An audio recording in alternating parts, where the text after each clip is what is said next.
In recent months, Trump has made toppling Venezuelan strongman Nicolas Maduro one of his top foreign policy priorities. AP photo: President Donald Trump is considering shielding one group of migrants in the U.S. Venezuelans, as he looks to win a big political prize, Florida. Florida leaders have been urging Trump to not deport Venezuelans fleeing their economically distressed nation to the United States, with some even ensuring him the move will help him win the all-important battleground state of Florida in 2020, according to two people familiar with the discussions. Story continued below. Trump officials have been receptive. According to 6 people, including senators, congressional aides and an administration official, Trump officials are discussing allowing Venezuelans to live and work legally in the United States through one of 2 existing programs used to protect immigrants who come from nations devastated by war or natural disasters. The move might cut against Trump's broader immigration record. The president has pushed to end the temporary legal status of other migrant groups in the U.S. and tried to nix legal protections for immigrants brought to the country illegally as children. But it could boost his political chances in 2020 as Trump works to oust Venezuelan strongman Nicolas Maduro. Offering such protections would play well with Hispanics in Florida, not just the state's sizable Venezuelan American population but like-minded Cuban Americans. It's a state Trump needs to win a second term. And although he narrowly won Florida in 2016, Trump's approval rating there has dipped dramatically since. "It's good politics," said a top Florida Republican who talks to the president. "I think it's going to happen. It makes sense on so many levels." Still, the move could anger Trump supporters who backed him in 2016 based on his vows to crack down on immigration by building a wall on the southern border and ending Obama-era programs that protected immigrants from deportation. In the past, immigrants who have fled their native countries and come to the United States are allowed to apply for protected status for 18 months at a time with the option to renew. But critics, including Trump, have argued immigrants abuse the system by renewing repeatedly for decades, even though they don't become lawful permanent residents.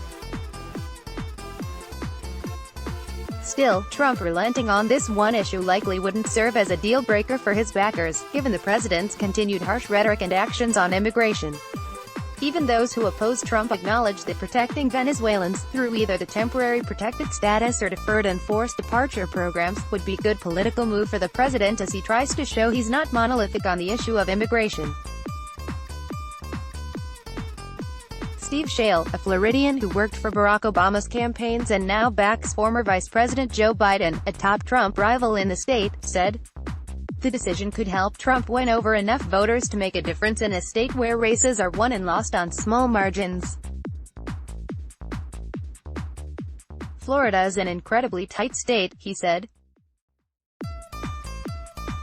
"It's about how you carve out a few points. Perhaps no state is more important to Trump than Florida. The nation's battleground state is home to several Trump resorts, including Mar-a-Lago, where he spends many weekends during the winter, more than 100 days so far since his inauguration, and where 29 electoral votes are up for grabs in the 2020 presidential race. You can't win if you're a Republican without Florida," said the Republican close to Trump. "And I think the campaign knows it." In June, Trump kicked off his re-election campaign at a boisterous rally in Florida, where the campaign and the RNC already have 18 staffers and thousands of volunteers. "I am thrilled to be back in my second home," Trump told the thousands of supporters gathered in Orlando.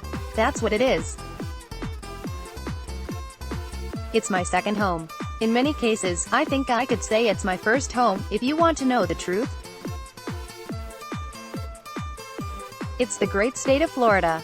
In 2016, a significant number of Cuban Americans in South Florida, who tend to disproportionately vote Republican, didn't back Trump after he ran against Florida Sen. Marco Rubio, the son of Cuban immigrants, in the presidential primary. Cuban Americans heavily supported a pair of Florida Republicans who Trump endorsed last year, Sen. Rick Scott and Governor Ron DeSantis. In 2020, Trump is looking to win over those voters. There's obviously a significant Venezuelan population, and the president's strong positions against those dictatorship in Cuba and Venezuela resonate tremendously with those populations, so we think we'll do very well there, said Trump campaign spokesperson Tim Murtaugh. Democrats recognize that Trump is making a push for Hispanics and have launched a Spanish-language radio program to counter the Trump campaign's outreach to the Venezuelan population. The White House did not respond to requests for comment. The Department of Homeland Security referred questions to the State Department. We cannot comment on internal discussions, a State Department spokesperson said. However, we are focused on transformation in Venezuela and getting that country back on the road to stability for the benefit of all Venezuelans. The renewed push to protect Venezuelans comes after Congress failed this summer to pass a bill that would have allowed them to stay for 18 months in the U.S., with opportunities for extensions. More than 4 million Venezuelans have fled their country's turmoil in recent years, according to the United Nations. About 200,000 Venezuelans in the U.S. would be eligible for the bill's protections, according to a Congressional Budget Office review. I definitely think there is a solution we can get to, said Representative Matt Gaetz, our Florida, a vocal Trump surrogate and advisor. Rubio, Scott and DeSantis have spoken directly to Trump about the issue, according to 3 of the 6 people. Scott also said he has made his case to Ken Cuccinelli, acting director of Citizenship and Immigration Services and one of the president's top advisors on immigration. They can't go back, Scott said in a recent interview about Venezuelans. They are in this ridiculous limbo. We've got to do something to take care of them. Another option the Trump administration is considering is a policy that would be an alternative to the more formal TPS program.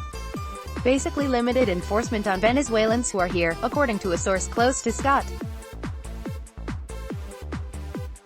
Rubio and Scott deny that political considerations have entered any discussions about the situation. But 2 people familiar with the administration's discussions say some officials have tried to persuade Trump in part by highlighting the political benefits. Politically, I don't think there's a downside, said former Florida Republican Rep. David Jolly, an outspoken Trump critic. The political impact would be marginal at best, but Florida elections are decided at the margins. In recent months, Trump has made toppling Maduro one of his top foreign policy priorities. In January, he recognized opposition leader Juan Guaido as the country's legitimate interim president. Since then, he has hit Maduro and his associates with severe economic sanctions, and even floated the possibility of military action.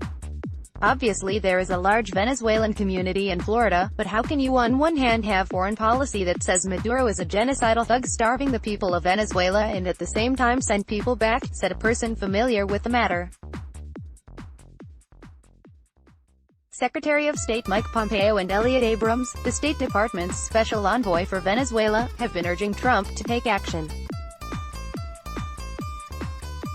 Even Stephen Miller, Trump's senior policy advisor and most influential advocate for stricter immigration policies, has accepted that it will happen, according to one person familiar with his thinking.